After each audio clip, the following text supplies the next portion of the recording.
सर्वांना श्री स्वामी समर्थ. बऱ्याच महिलांच्या घरात अगदी त्या महिलांचा खूप अपमान केला जातो.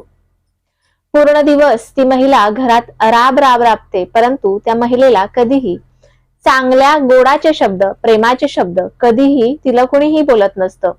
अगदी चांगलं म्हणा किंवा वाईट म्हणा, पण जे काही होत असेल त्या सर्व गोष्टींना गृहीत धरलं जातं. ती घरातली करती स्त्री म्हणजे काय, पूर्ण दिवस घरात काम करते, मुलांचं सर्व काम करायचं, मुलांचा अभ्यास पाहायचा, नवऱ्याचा टिफिन बनवायचा, नवऱ्याचे आई वडील म्हणजे स्वतःचे सासू सासरे घरात असेल त्यांचं सर्व काम करायचं, त्यांचं सर्व आवरायचं, घर चांगलं ठेवायचं.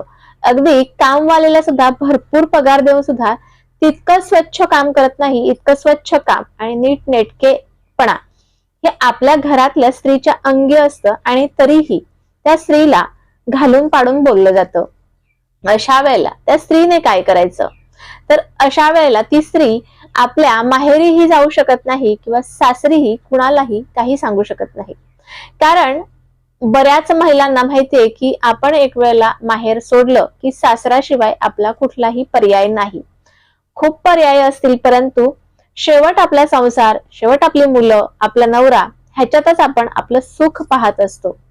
आणि ह्या सुखाला कधीतरी कुणाची तरी नजर लागल्यासारखी वाटते किंवा काहीतरी बिनसतं, घरात काहीतरी वाईट होतं, त्या महिलेला मान सन्मान मिळत नाही, त्या महिलेच्या शब्दाला किंमत मिळत नाही. अशा वेळेला काय करायचं, कुठली रेमेडी करायची, व्यवस्थितपणे ऐका.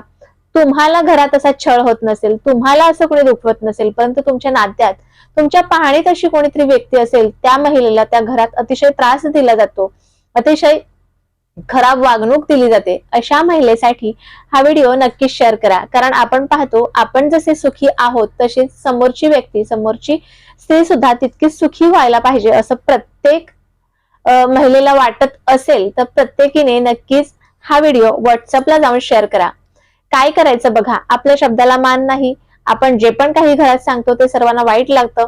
आपल्याला कुणीही येऊन काहीही बोलत असतं. ह्या सर्व गोष्टी जर का दूर करायच्या असतील तर आजची रेमेडी फक्त आणि फक्त तुमच्यासाठी.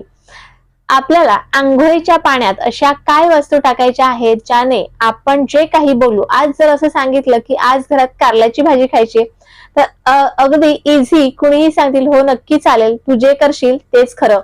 आता असं म्हणजे प्रत्येक छोट्या छोट्या गोष्टी तुमच्या मनासारख्या घडण्यासाठी काय करायचं बघा. आपण आंघोळीला सकाळीच पाणी घेतो बादलीत, त्या आंघोळीच्या पाण्यात आपल्याला थोडंसं काय करायचं आहे, थोडंसं गुलाबजल घालायचं आहे, ज्याला आपण रोज वॉटर म्हणतो, गुलाबजल म्हणतो. तेच ते गुलाबजल अगदी 2-3 थेंब त्या आंघोळीच्या पाण्यात घालायच्यात.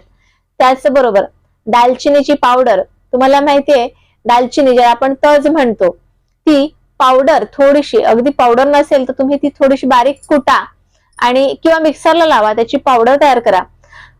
थोडीशी दालचिनीची पावडर आणि थोडेसे आपले जे गुलाबाचे गुलाबजल आपण म्हणतो ते गुलाबजल थोडंसं ते आंघोळीच्या बादलीत घालायचं आणि रोज ह्याच पाण्याने, थोड्याशा ह्या पाण्याने आंघोळ करायची. म्हणजे काय, तर अगदी थोडंसं घाला दालचिनीची पावडर आणि थोडंसं गुलाबजल, ह्या पाण्याने रोज आंघोळ करा. हा 43 दिवस म्हणजे 43 दिवस तुम्हाला ही रेमेडी करायची आहे. बघा, तुम्हाला ज्या वेळेला तुम्ही चालू कराल ही रेमेडी, त्यावेळेला लगेचच तुम्हाला काही दिवसांमध्ये तुम्हाला सकारात्मक बदल होत असताना आपल्या घरात, आपल्या स्वतःच्या जीवनात नक्कीच दिसतील. कारण ह्या ज्या काही दोन्ही गोष्टी आहेत ह्या अट्रॅक्शन पॉवर आपली वाढवत असतात. आणि त्यावेळेला ज्या वेळेला आपण 43 दिवस आंघोळ करतो त्यावेळेला आपल्या चेहऱ्यावर सुद्धा एक ग्लो पाहायला मिळेल.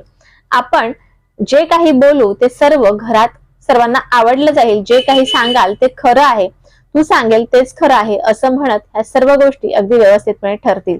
तुमच्या मनाप्रमाणे प्रत्येक व्यक्ती घरात वागेल.